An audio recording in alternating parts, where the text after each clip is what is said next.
Welcome to the Conquer Your Mountains Week 24 podcast titled, This Investment Pays the Best Interest. If you are following the Conquer Your Mountains reading plan, you are in week 24, that is the name Isaiah, the lessons you have for me. My name is Amanda de Witt, and I am the senior editor at Luca, the faith and inspiration imprint of Penguin Random House, South Africa. And I am Mandla Moyo, the author of an inspirational book called Conquer Your Mountains, as well as a science fiction book called The Fallen Angel. Mandla, so let's just dive straight in. In a world focused on wealth, what do you believe is the best way of getting ahead? So in life, we get ahead by creating resources as we move along. And our world has a certain currency, which is often expressed in rands, dollars, or pounds.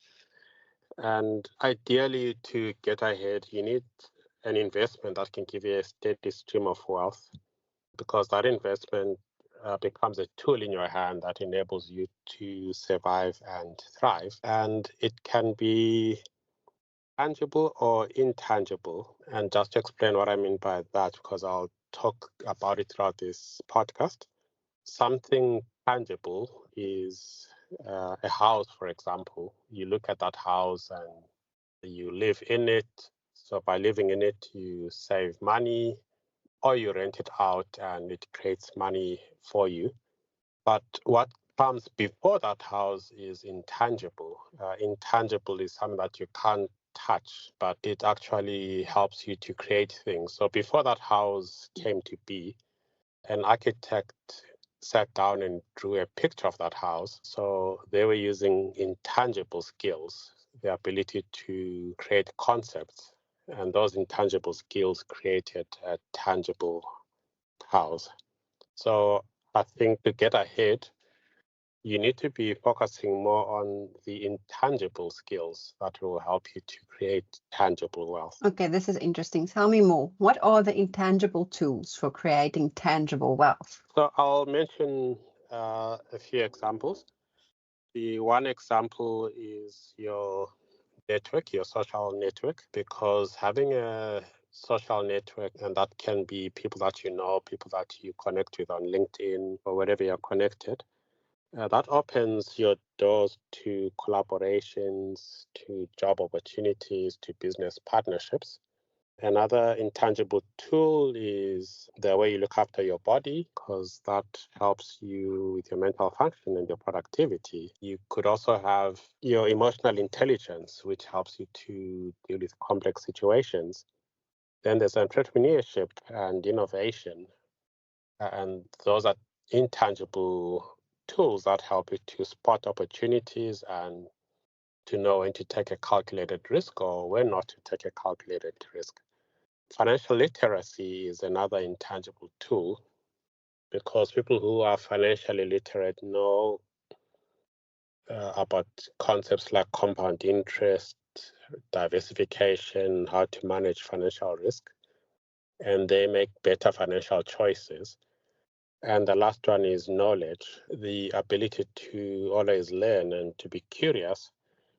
And that helps you to adapt to new circumstances and market trends, so you don't become stagnant, because the world is always changing. So, of these six, which would you say is the most important? Ironically, it's the last one, is knowledge. And the reason why I say knowledge is that knowledge is normally what spurs you on to think of the other intangible tools that I mentioned. So once you become informed, if I learned how to become more entrepreneurial, I could be better at creating wealth. That actually opens a new gateway in your life in terms of creating wealth. So just with that example, I'd say investing in knowledge actually pays the best interest. When you sharpen Especially, your mind, yes, sorry, carry on. yes. No, I said especially when you know how to apply that knowledge. Yes, yeah, it's when you know how to apply that knowledge. So if you're just accumulating knowledge academically and you're not implementing it in your life or in other people's lives, it's stagnant knowledge. And Yes. that's like a pool of water that is not flowing, but you want that knowledge to be a river. And a river is something that is active. A river is transporting things. It's cutting through rock. It's taking water from place A to place B. That's a great analogy with the river. I really like that. And what do you mean when you say sharpening your mind pays dividends? That's quite an interesting phrase. Yeah, so what I'm emphasizing there is that when you improve your mental abilities and your cognitive skills, the benefits far beyond just what you'd gain financially. So it's an investment in yourself in terms of your ability to learn new skills, critical thinking, problem solving, and it's valuable the same way that you spend time in financial assets like stocks and property. Investing in your own mind is equally valuable, and the dividends are the benefits that you gain from sharpening your mind. So the fact that you become more creative and more fulfilled, the fact that your physical health also improves because you're more aware of how to combine a healthy mind and a healthy body. The fact that you can better navigate emotions. So if you're driving and something or someone cuts you off, and you're not filled with road rage, but you're able to react maturely. All of these things really make you intellectually wealthy, and that intellectual wealth is what pays dividends. I really like that you've broadened the concept of wealth, that it's not just pertaining to money, but it pertains to your emotional and physical and creativity, all of those things, the levels at which you function. So that all gets influenced. It's not just the money in your bank account, but other means of investing in yourself. I really like that idea. What are some examples of a sharp mind benefiting your life? Yeah, so picture two professionals that have both finished their degree at university and they both start off in a job in the year 2026. The one is happy with what they've achieved. They are not continually learning. The other is always looking for things to hone their skills, whether they're learning how to use artificial intelligence or how to be a leader, the social skills of how to blend in with a team to maximize their job satisfaction.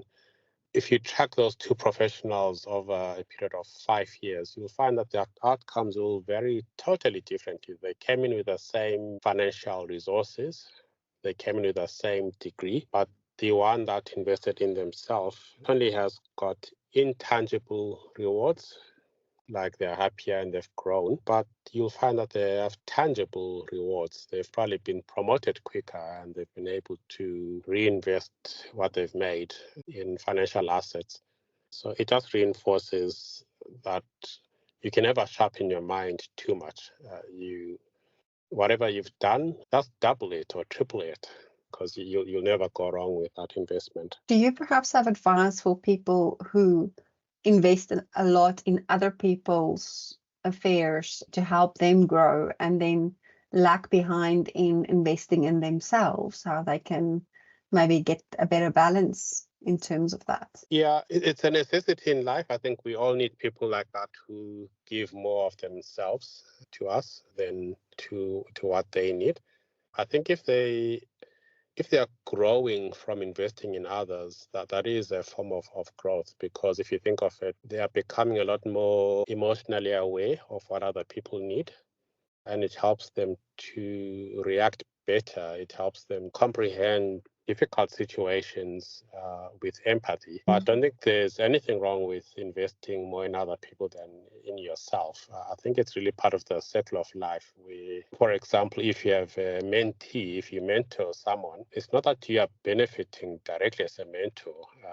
You're not going to get money out of mentoring someone or spending time in someone's life. But I think you'll have the benefits of living a richer life where you've got a social structure around you. And Absolutely. even as a mentor, there could be things that you learn from your mentees that you'd never thought of. I mean, I've been a mentor for young people that went to school in a very different setting and age from when I went to school. And in interacting with them, I actually benefit back That's amazing. That's great to know. And that's a wonderful way to look at it, that you can never give enough as well, because it will always benefit you in giving. That I like that idea. So there's a cycle here. Intangible tools help you create tangible wealth, which results in intangible rewards. Do I have that right?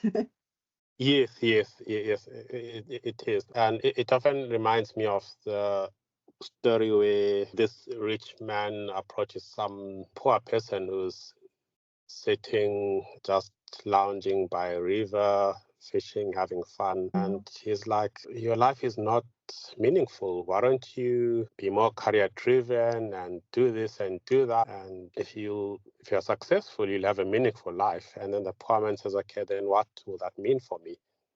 And then he says, well, it means you'll be able to spend your days relaxing, you'll retire early, you'll be able to relax by the beach. And the poor man says, yeah, but that's what I'm doing now. And I think it just illustrates that we need to be careful with what we pursue. So if we're pursuing something intangible, maybe you already have that intangible reward already, and you don't need to break your life and stress yourself to death chasing it.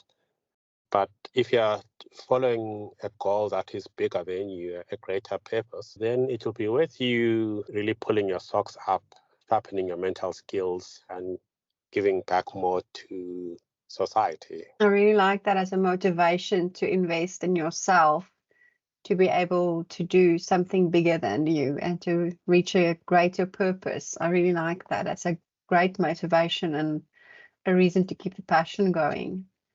So as we close, let's hear what Conquer Your Mountains has to say about lifelong learning. Page 81 says, you can keep learning. At an early or even late age, God always had lessons for me. The aha moments that can be revealed in a short video, or the painful lessons of wrong choices. I often find that the people who are not willing to learn anything more are often difficult to engage, converse, or work with. Thank you for leaving us with something to think about. I hope you have a great day further. Thank you, Dr. Mandla. Yeah, thank you indeed, Amanda. It's been great chatting to you again on this podcast.